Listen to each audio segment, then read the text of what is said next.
Boa noite, povo. Boa noite, gente.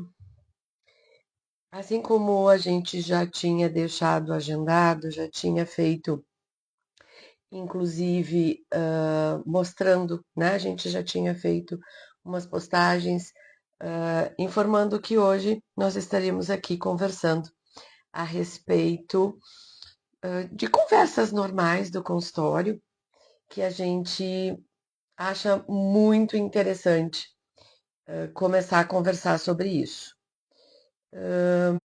Luciana Paiva, eu já acabei de fazer um convite para ela.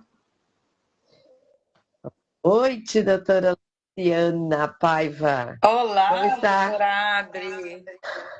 nesta noite que está prometendo chuvas, trovoadas, tornados bombásticos e tudo mais, Ai, né? ai, ai. É É, verdade. Será que vem tudo isso que estão programando? tu sabes que eu estava chegando em casa e olhando agora aqui de cima, já começou a ter uns relâmpagos bem pesados, ou seja, acho que vai confirmar a história toda, né? Sim. Mas enfim, Então vamos uma- começar a conversar logo antes que venha. antes que a gente fique sem energia e sem internet, né? Sim. Então, na verdade, eu já comecei aqui, estava começando a conversar quando, ou melhor, nos apresentar, na verdade, né? Quando tu entraste, que a gente está procurando ser pontual dentro das nossas combinações, né? Exato. Então, para quem não nos conhece, eu sou a doutora Adriane Saliba Pacheco.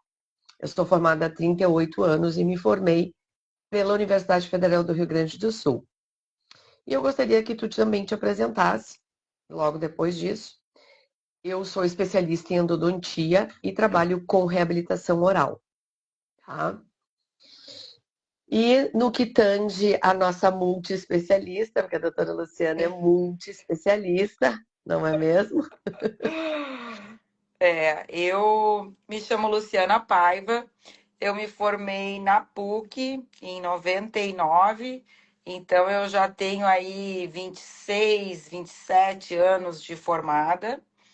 E ao longo dessa trajetória, sempre estive muito mais ligada com a clínica, a prática clínica, do que o mundo acadêmico, mas eu nunca deixei de estudar, né? Então, fiz pós-graduação em ortodontia, sou especialista em ortodontia, sou especialista em prótese dentária também, tenho habilitação no óxido nitroso e tenho habilitação também em odontologia canabinoide.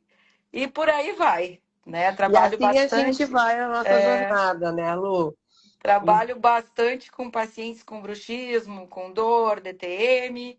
E então, assim, a gente não para nunca, né, Dri? Não.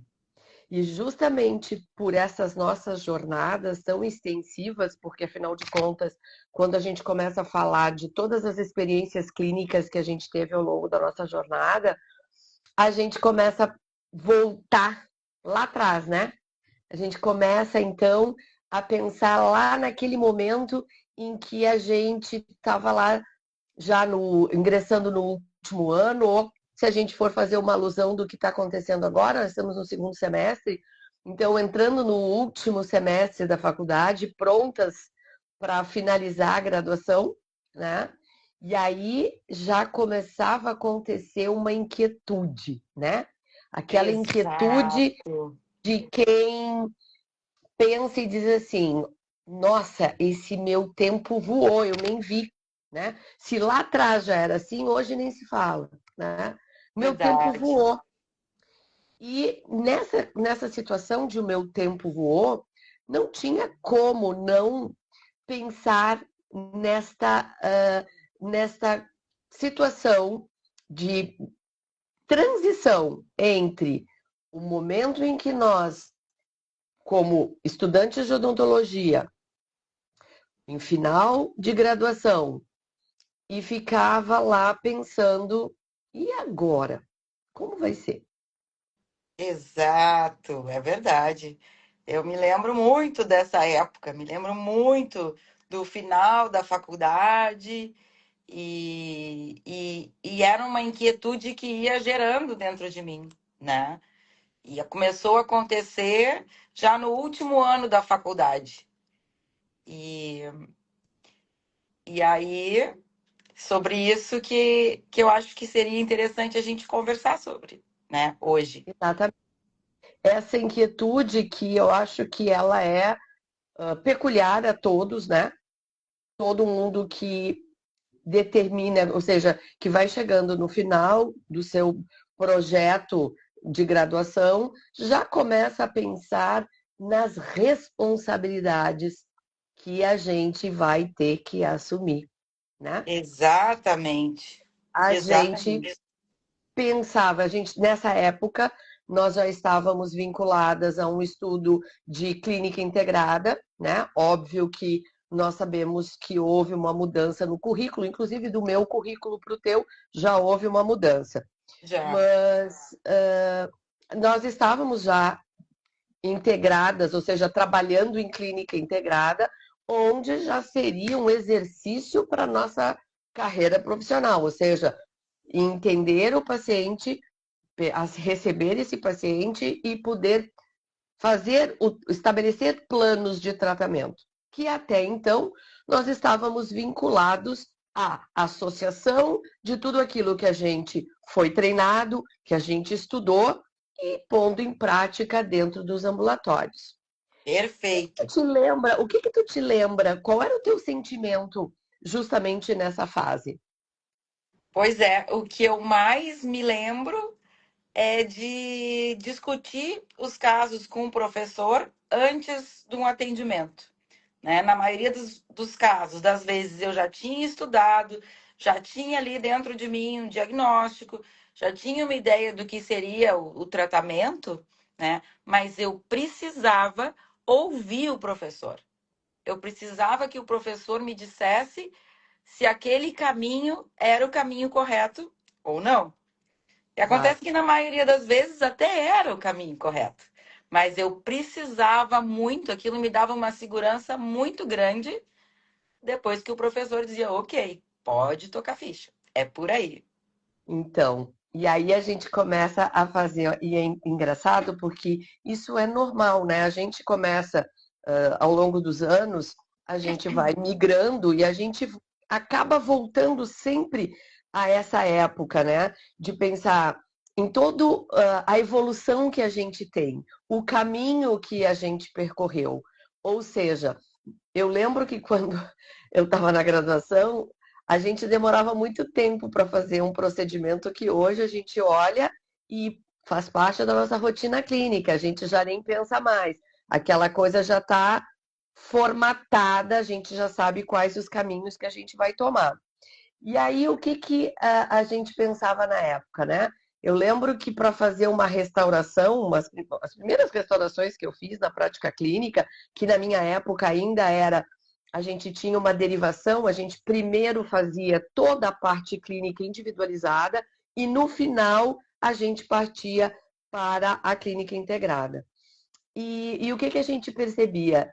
Que cada disciplina exigia um comportamento e a gente tinha aquela sensação, ou seja, aquele conforto de ter o avental azul à nossa disposição no momento Ai, em o que avental o avental azul. azul, né? E conforme foi correndo, os anos foram acontecendo, e aí veio a inquietude, que era o quê? Gente, e quando eu não tiver mais o avental azul, como é que vai ser isso? Né? Como que eu vou conseguir olhar e poder me balizar e ter a responsabilidade clínica diante de uma queixa daquele paciente que chegou? E nessas alturas do campeonato, e não só nessas alturas do campeonato, até hoje a gente se sente muito gratificados pela confiança que esse paciente nos dá no momento em que ele chega no nosso consultório, no momento em que ele faz uma ligação e solicita um atendimento, né? E me conta, o que que tu sentias? Qual era a tua postura perante a esse novo futuro que estava aí pela frente? O que que tu estava enxergando acontecer? Qual era a tua prospecção? Eu ficava muito preocupada, né? Eu pensava, como é que vai ser quando eu não tiver mais esse avental azul, ou seja, tudo aquilo que ele representa, para me ajudar a diagnosticar, a estabelecer qual a melhor conduta para o meu paciente, né? Então, era esse o meu pensamento. Como vai ser quando eu estiver voando solo? Quando Essa era a tu minha. saísse da faculdade, tu já fosse pro teu consultório? Como é que foi essa tua jornada desde que tu saísse? Ok, me formei. E aí, como é que foi o teu janeiro? Tu te formasse em dezembro ou foi em julho? 27 de dezembro. O meu foi 30 de dezembro, que tal? 30 de dezembro, um calor Nossa! absurdo. E no dia 2 de janeiro estava eu dentro de um consultório, porque afinal de contas eu comecei num consultório usado, porque o meu pai. Eu tinha tanta responsabilidade que eu ficava imaginando assim, gente, como é que eu vou fazer o meu pai investir, né? Porque se naquela época já era caro, hoje nem se fala. Os investimentos que a gente tem que ter para poder fazer ter um consultório minimamente funcional é bastante grande.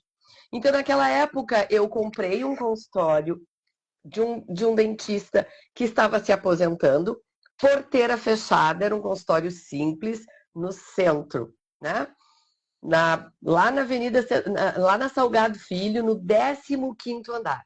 Quem era Adriane na fila do pão, na Salgado Filho, no 15º andar de um daqueles inúmeros prédios que lá tem.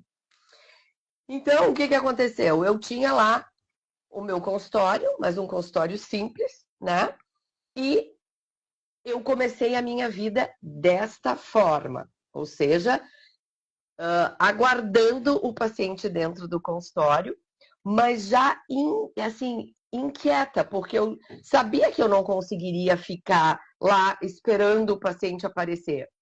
Então, naquela época, eu decidi ainda permanecer dentro da faculdade. Eu me mantive dentro do hospital de clínicas, fazendo uma extensão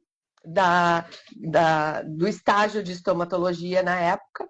Então, eu me mantinha ativa em termos de estudo, em termos pedagógicos, eu estava lá ainda em função daquilo. E de tarde eu ia para o consultório, ficar lá limpando, organizando, deixando o consultório do meu jeito, Brilhando. até as coisas começarem a acontecer, né? Logo depois disso, quando veio janeiro, veio março, eu comecei a fazer um curso de atualização já em endodontia, porque naquela época a gente não podia fazer especialização logo que se saía Exato, da faculdade, exato.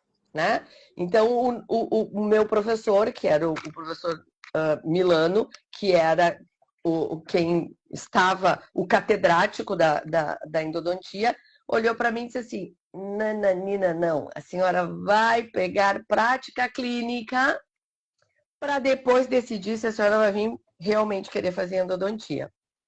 Neste meio tempo, eu fui convidada pelo professor de dentística na época da faculdade para assumir e fazer o cuidado em termos de prevenção dos pacientes dele, porque a esposa dele na época estava indo para fazer um mestrado nos Estados Unidos e ela quem tinha ou seja, o encargo era dela. E aí eu entrei lá.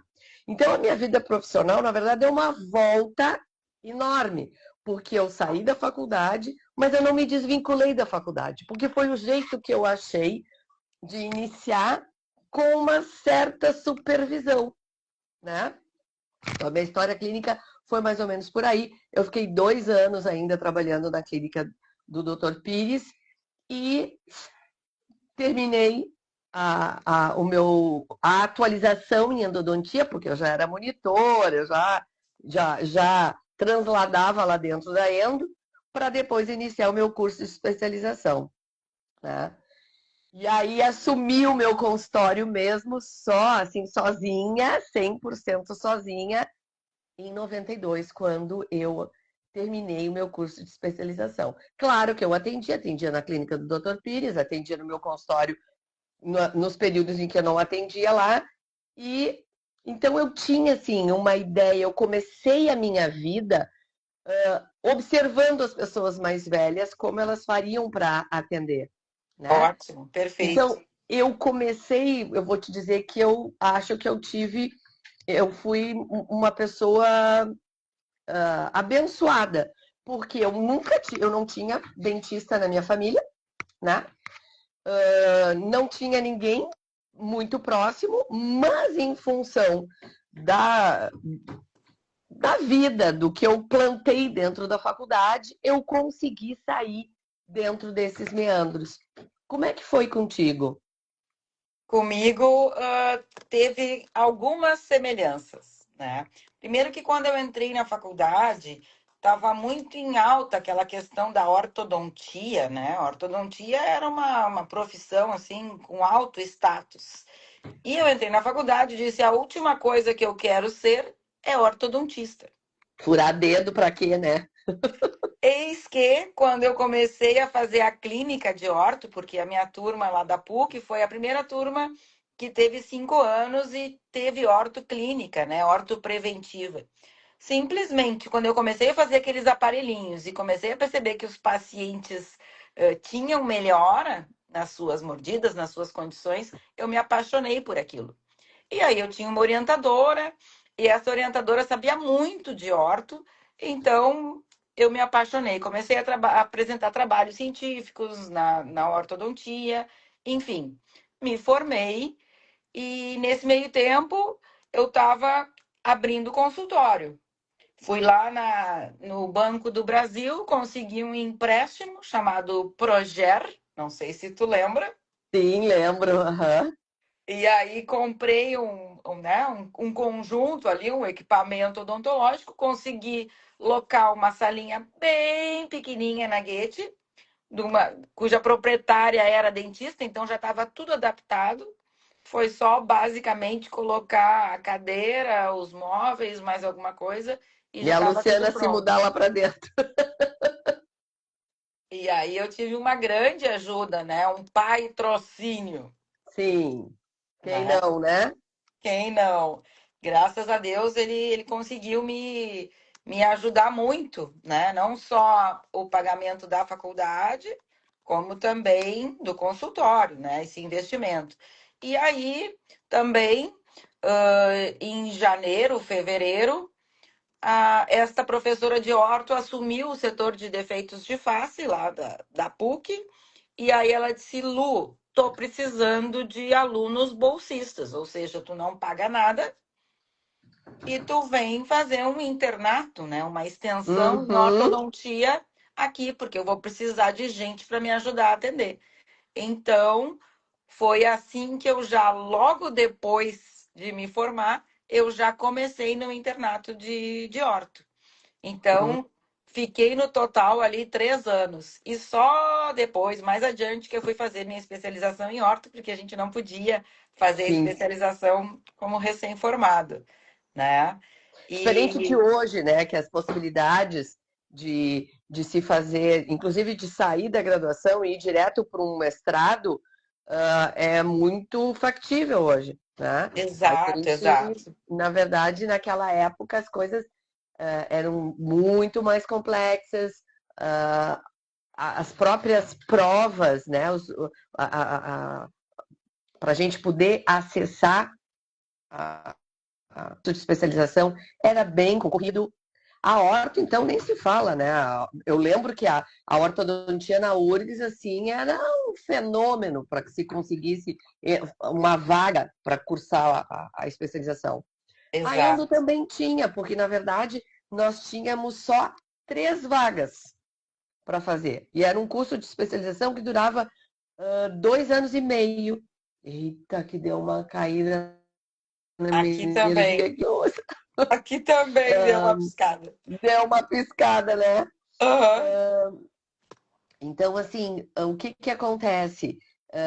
A gente tinha que efetivamente se dedicar muito. E vamos combinar que eu saí da universidade com 22 anos, né? E eu acho que tinha um critério importante nesta situação de nos solicitarem para que a gente tivesse um pouco mais de vivência clínica. Eu sei que hoje tudo é muito assim, a gente tem muita informação em todos os lugares, mas a vivência clínica, ela ainda, na minha opinião, ela ainda é algo de muita importância. Ela precisa ser, ela é determinante para que tu possas realmente chegar e dizer: eu vou me dedicar a isso, aquilo e aquilo outro. Porque sem dúvida, concordo. era aquela necessidade, porque tu sai de lá imaturo, porque tu é jovem, tu não tem vivência, porque a vivência que tu desenvolvesse foi durante o período de graduação. E como tu precisa abordar todas as áreas da odontologia, é óbvio que a gente não consegue 100% de aprofundamento em todas as áreas da odontologia. E a Não gente consegue. acaba pensando aquilo que a gente se sente muito mais à vontade, que a gente tem mais habilidade, a gente tem mais afinidade com o professor, porque isso conta muito, Exato. Muito, né? sem dúvida. E aí a Eu, gente ao vai. contrário do que tu dissesse, que é nem pensar orto, eu, quando entrei na faculdade, eu dizia assim, prótese, nem pensar, não quero saber de prótese. Bah, isso é muito difícil, não, não, não. Eu gostava de dentística, eu gostava de endo, tanto que as portas para mim se abriram na endodontia e eu fui ficando. Eu fiz a atualização, depois eu fiz a especialização e depois eu fiquei num projeto dentro da escola até 1994, ou seja, são 32 anos, né?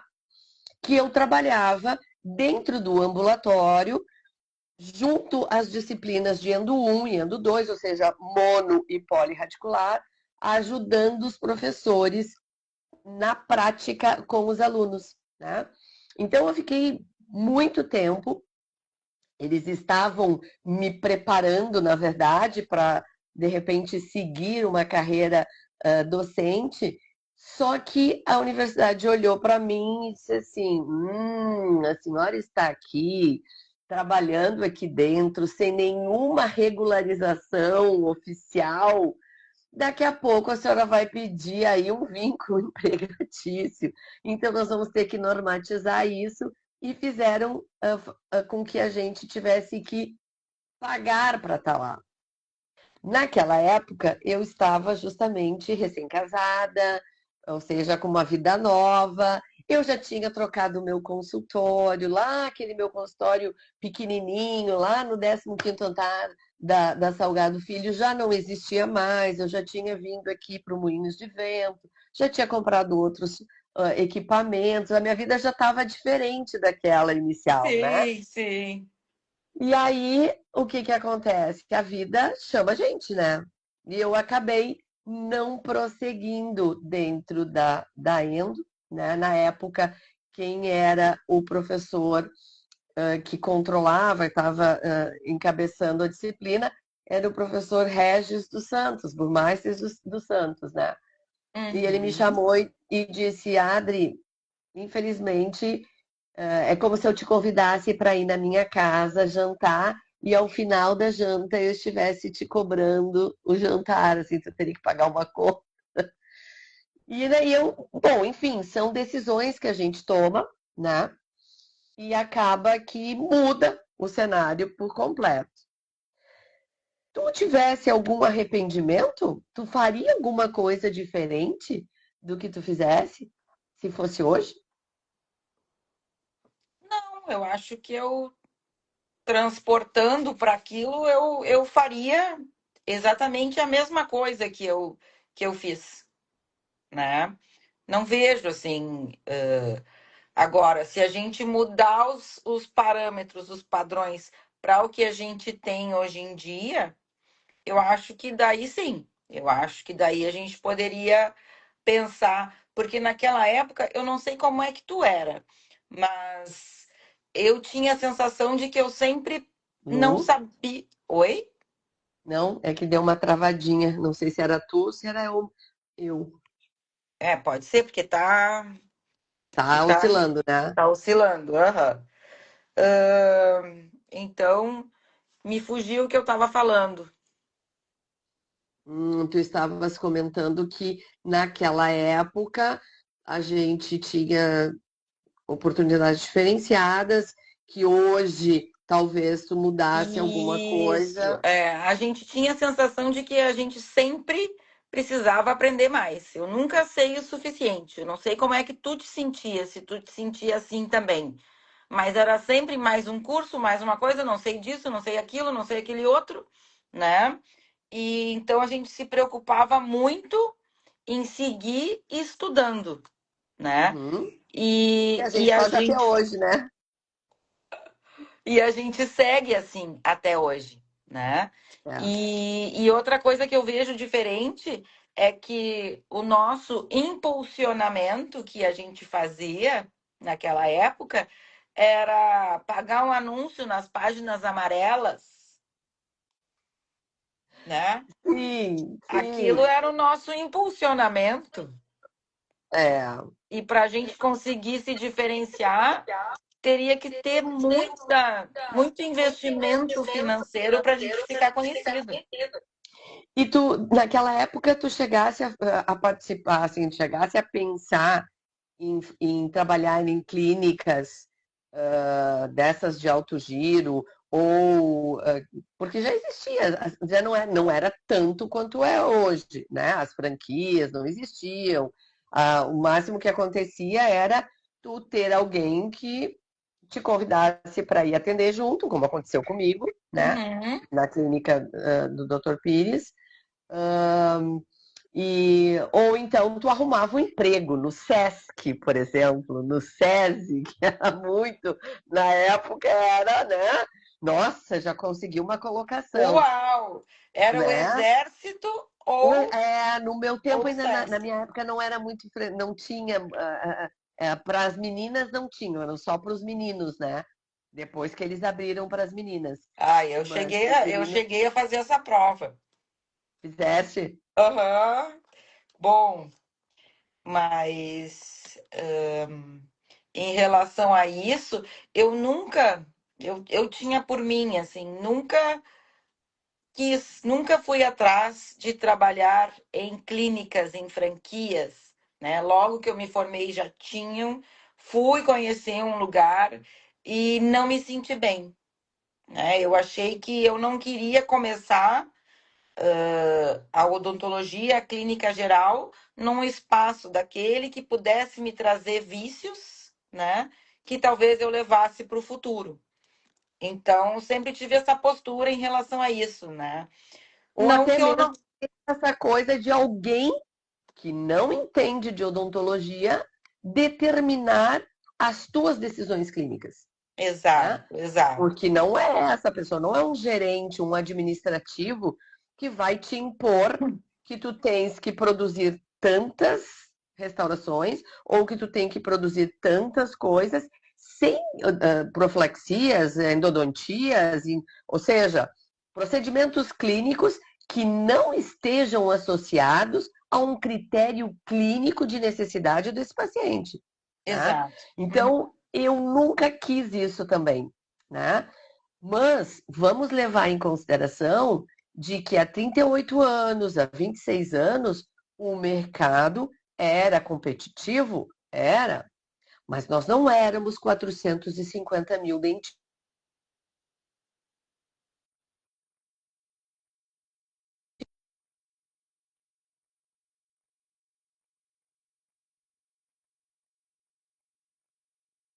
Oi?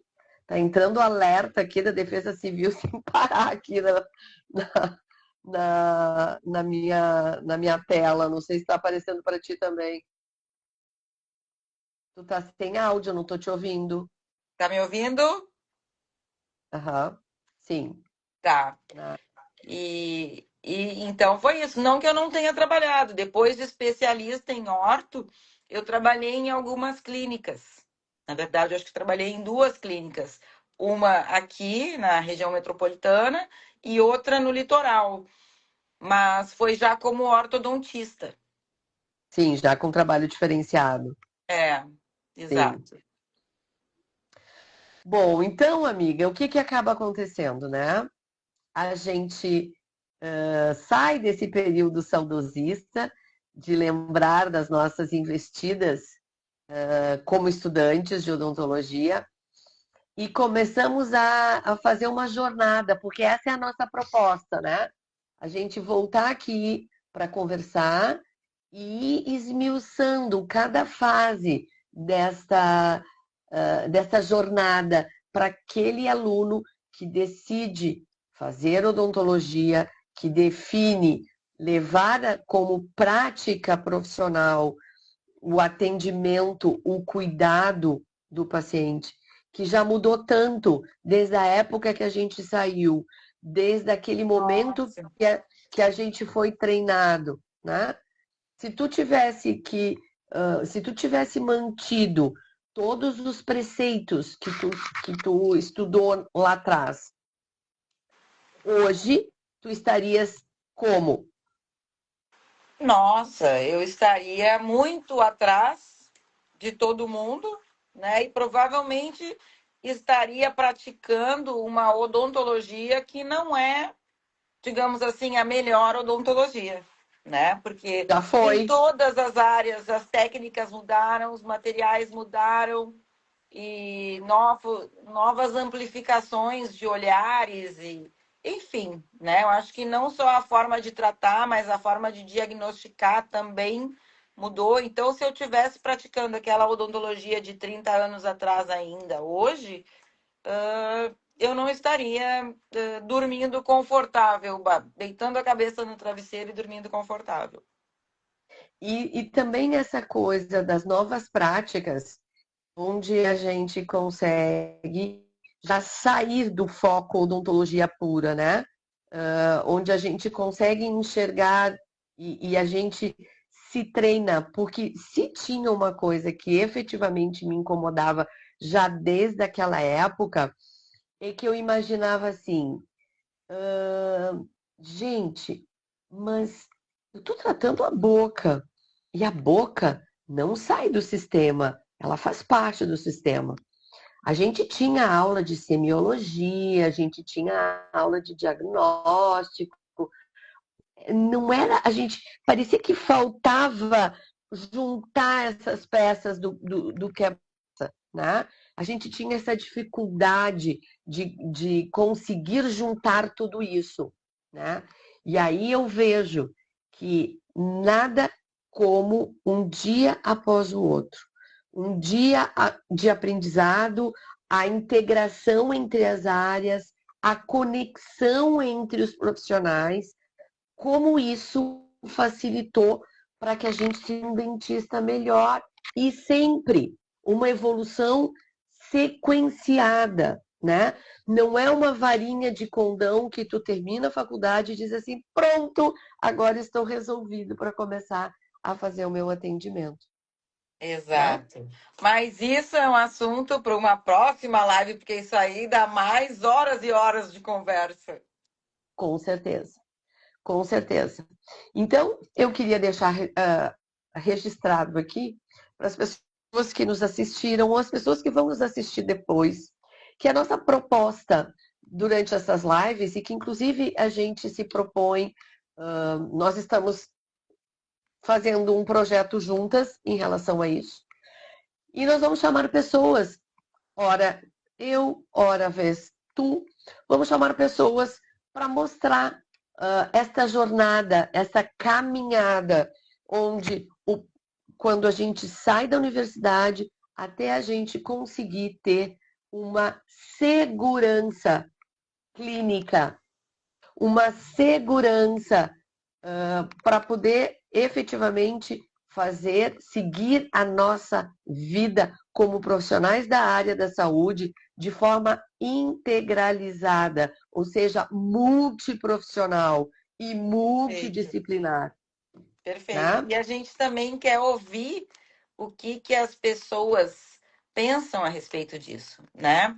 O que os nossos colegas que têm nosso tempo de profissão também passaram, o que colegas mais jovens, o que recém-formados, o que o pessoal que está aí na faculdade tem de dúvidas, de questionamentos ou de perguntas. Eu gostaria muito de poder trocar essas experiências com quem vai nos assistir depois ou quem está aqui na live, para que a gente possa fazer disso algo positivo, produtivo e que a gente consiga, de uma forma simples, ajudar o próximo, os colegas, e elevar a profissão, né, na qualidade. Trocar, né? Trocar energia, sinergia, né? Afinal, Exatamente. a gente está nessa jornada, não foi ontem que a gente começou, né?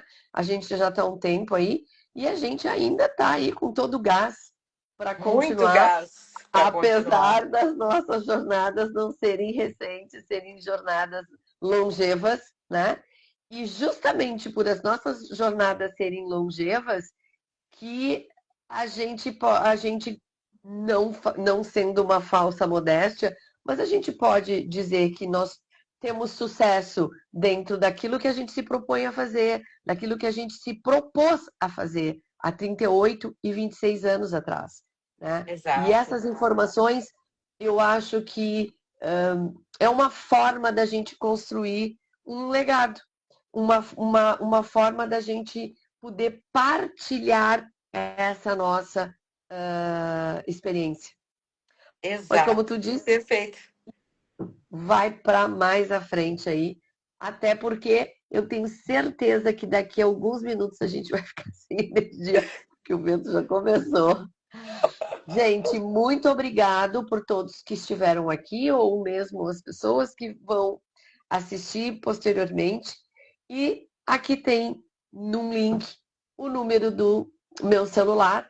Numa próxima oportunidade vai ficar o número do celular da doutora Luciana e a gente vai conversando. E a gente reitera a gente vai fazer lá, de repente, uma caixinha de pergunta ou uma enquete para que vocês possam conversar com a gente, nos informar, dizer o que vocês acham disso que a gente está, desse primeiro passo que a gente deu, né? Bem iniciante, genuíno, né? De querer justamente evoluir e ajudar aos colegas que estão chegando na profissão. Com os colegas. Exato. Tá bem? Fica um beijo. Lu, tu quer dar as tuas palavras finais? Não, é isso aí. Eu espero que com as nossas lives, eu espero que o pessoal goste e que seja proveitoso, né, de alguma forma. Para nós, com certeza, está sendo. E eu espero que para os colegas, né, futuros colegas e colegas já atuantes na profissão, que seja um momento de reflexão e um momento de bastante troca e de união, que eu acho que a nossa classe precisa de mais união. Isso aí. Gente, boa noite, bom descanso para todos. A semana que vem a gente volta e a gente avisa com antecedência quais serão os nossos próximos tópicos de conversa aqui. Um beijo para todos e bom descanso. Beijo. Lu. Obrigado. Até. Eu que agradeço. Tchau, tchau.